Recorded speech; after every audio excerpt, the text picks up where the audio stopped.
Welcome. You know, I want to say something to you. God is never late.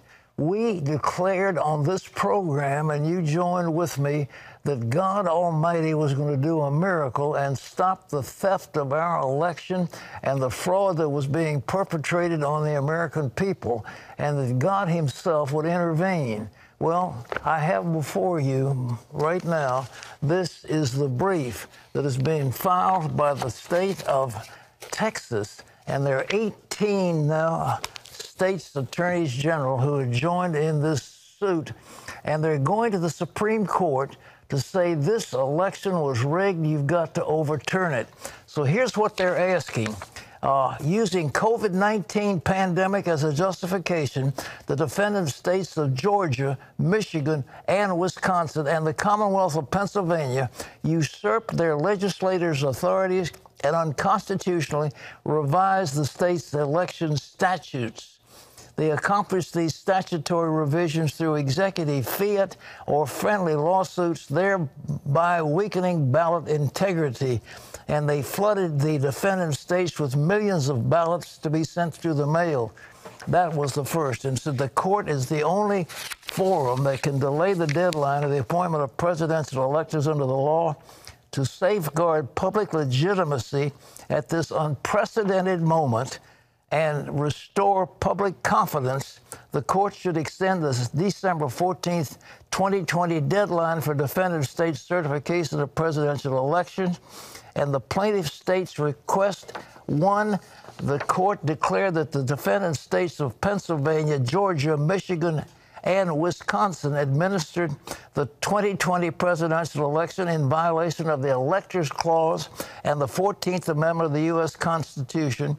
And B, declare that any electoral college votes cast by such presidential electors appointed in defendant states Pennsylvania, Georgia, Michigan, and Wisconsin are in violation of the Electors Clause and the 14th Amendment to the U.S. Constitution and cannot be counted. And then it goes on to say, if any of the defendant states have already appointed presidential electors to the Electoral College using the 2020 election results, such states' legislatures should appoint a new set of presidential election in a manner that does not violate the Electors Clause and the 14th Amendment, or appoint no electors at all. And the only date in the Constitution that's really set is not the 14th of December. It is the 20th of January, when a new president is supposed to be sworn in, and there's time to get this thing fixed. And it could mean, if it's thrown back to the states can either let the legislatures take charge, or if the states vote, they vote as a unit. So each state has one vote. And the majority of the states are controlled by Republicans, as are the legislatures. Well, it's an incredible thing, but we were praying for a miracle, and we saw these fraudulent things taking place in state after state after state, and the lawyers were losing. As I said, it's like you go into a football game and the referee rules against you and you don't challenge, and he rules against you and you don't challenge, and he rules against you and you don't challenge. And then when the game's over and the decision or the results are in the record books, then you say, I want to challenge it. It's too late. And that's what I talked to Jay Sekulow about this. He said, this really, the Trump team didn't get in gear.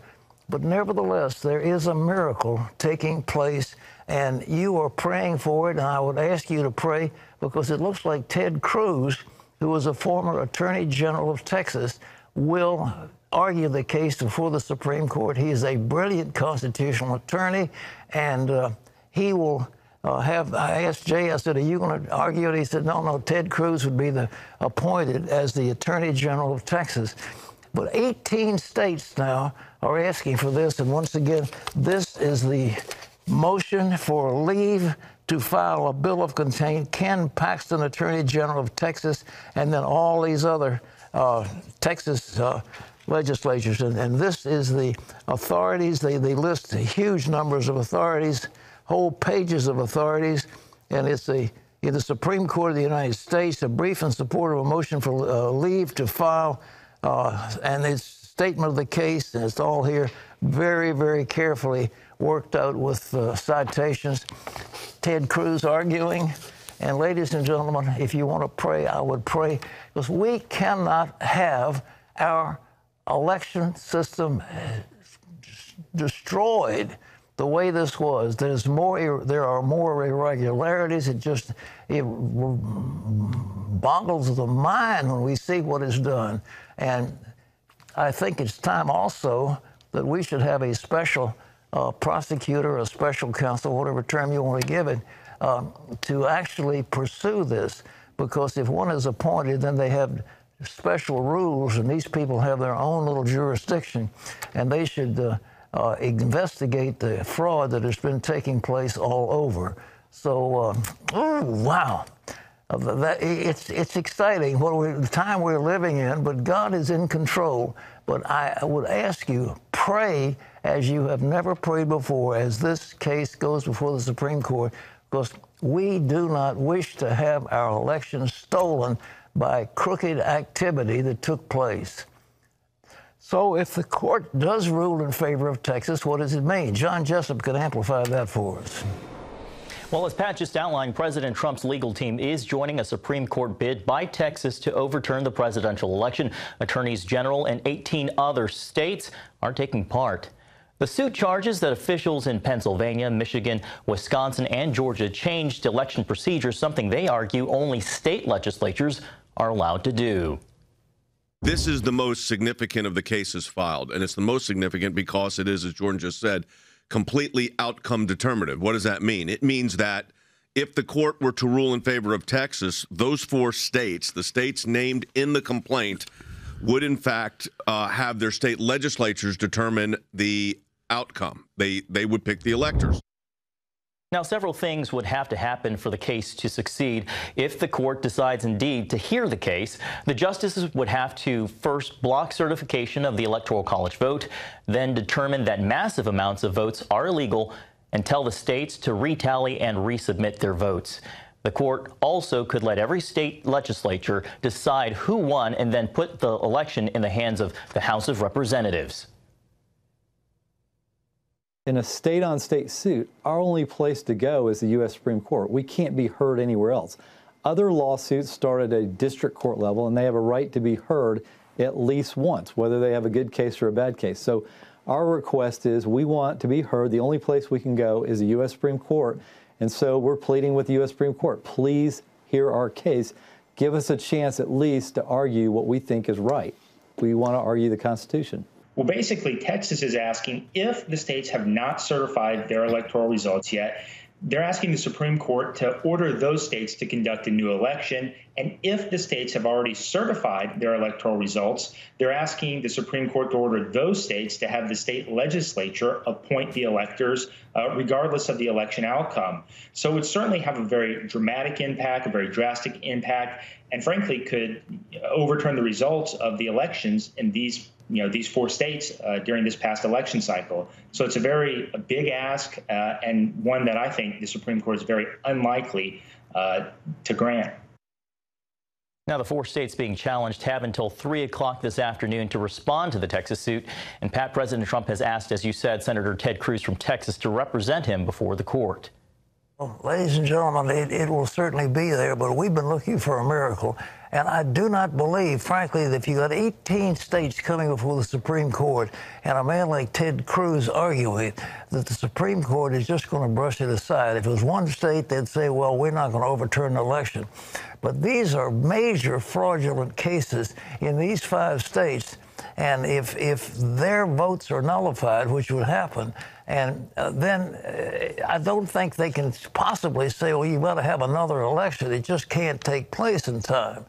So the thing would then go into the House of Representatives, and you would have each state voting as a unit, not 100 votes, 20 votes, but 1 vote per state.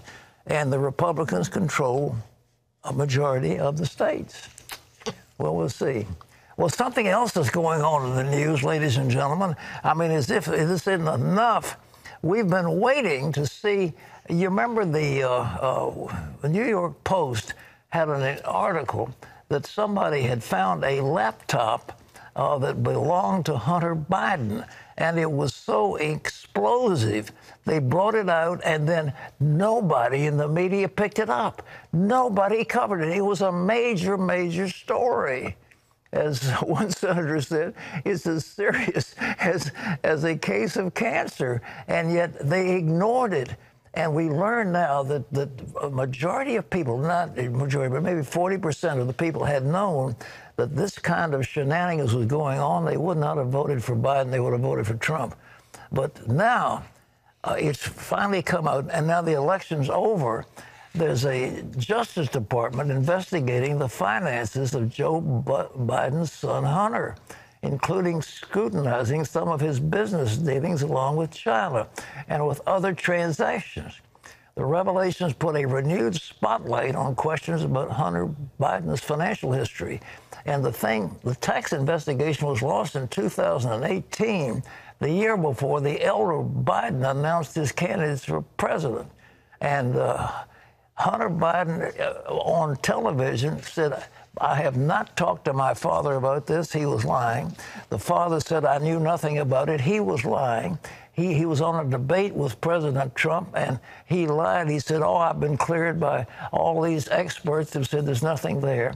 And that is just not the case. And so I was thinking that sure enough, there was going to be a lawsuit against the Bidens, but this is the opening gun. And why are they doing it in the tax court? Because a tax case gives them access to other nations. Other nations will divulge tax probes. They will not necessarily divulge something having to do with fraud. So this is a tax case, but you remember what got Al Capone in prison? It was tax evasion, not corruption. Well, the Senate has investigated Hunter Biden, and a review of the committee report by Fox News found that it details his past dealings with Chinese nationals, including associations with Yi Jinping, the founder of CEFC China Energy Company, and his business associate Gwen Dong. The report says, quote, Hunter Biden had business associates with Yi Jinping and Gwen Dong and other Chinese nationals linked to the communist government and the People's Liberation Army. Those associations resulted in millions of dollars of cash. The report says those relationships started in 2015 while Joe Biden was still president. And you remember he bragged before the Council on Foreign Relations that when he was vice president, he had a prosecutor fired who was investigating some of this stuff. I mean, he bragged about it. And so there's a string of corruption that makes you sick, and it isn't known if the Justice Department is looking into those transactions, but nevertheless, they're going after him for taxes. Whew. John, you got more. That's right, Pat. Turning to the coronavirus, as the United States hits a new high in daily deaths, lockdowns are destroying livelihoods, and now some business owners are fighting back. The question now is, will a vaccine arrive in time to slow the staggering surge and save crippled businesses? CBN's George Thomas reports. With the virus exploding across the country, officials from California to Michigan to North Carolina are imposing strict lockdown rules again. 13 counties in California shutting down indoor and outdoor dining. Tui's, one of the more than 30,000 restaurants in LA County, caught in the ban. We can't pay our employees, we can't pay our vendors. It's very frustrating. Restaurant owners took their case to court, but even though a county judge ruled health officials did not provide enough proof to justify banning outdoor dining, they're still closed because of statewide lockdown. California businessman John Cox telling CBN News that Governor Gavin Newsom's arbitrary restrictions are killing small businesses. It's being absolutely decimated by these lockdowns, and they're not based on science. The food and beverage industry, more than any other sector of the economy, is bearing the brunt. So far, more than 110,000 restaurants across the country have closed their doors either permanently or long-term. Based upon our most recent forecast, we're now estimating $215 billion in lost revenue, which is just staggering. On the vaccine front, the Food and Drug Administration's advisory committee meeting today to decide whether Americans can begin getting Pfizer's vaccine shot. If approved, distribution could begin in days with more than 2 million doses ready to ship. Meanwhile, the UK reporting that 2 healthcare workers who took the Pfizer vaccine had allergic reactions. Officials now warning people with a history of significant allergic reactions not to get the shot. News that Americans could start getting the vaccine in a matter of days could not come sooner. The U.S. had its deadliest day Wednesday, with 3,250 people dying in a 24-hour period. George Thomas, CBN News. And Pat, Bloomberg is reporting some 110,000 restaurants have closed due to the pandemic. I tell you what, I've said before, and I'll say it again, this lockdown is insanity. We pointed out a report that I had gotten from that Imprimis thing from Hillsdale. An expert had said there may be 130 million people who will die of starvation because of these lockdowns. We just can't do it. And the science is bogus. And to lock down all of California, to lock down these restaurants, the restaurants won't buy the vegetables. The vegetables, therefore, are not going to be planted. The people who work in the farms won't have a job. The farmers go broke, and it takes it all the way up and down the line. It will destroy our economy. And I know they say that the people who are vulnerable are the elderly and those with some existing conditions of sickness, and they should be put in quarantine. The kids ought to go back to school. They ought to play sports. And there's no reason in the world you can have, if you have open air stadiums where you have to have a third of the stands full and 2/3 empty because of some COVID. If they're outdoors, it is no problem. And it's time we get real on this stuff. We cannot lock our economy down anymore. We can't do it. But these big cities want to do it one after the other, and now the state of California looks like they're doing it. It's a terrible, terrible thing, and they're going to destroy their economy, and we don't want that to happen.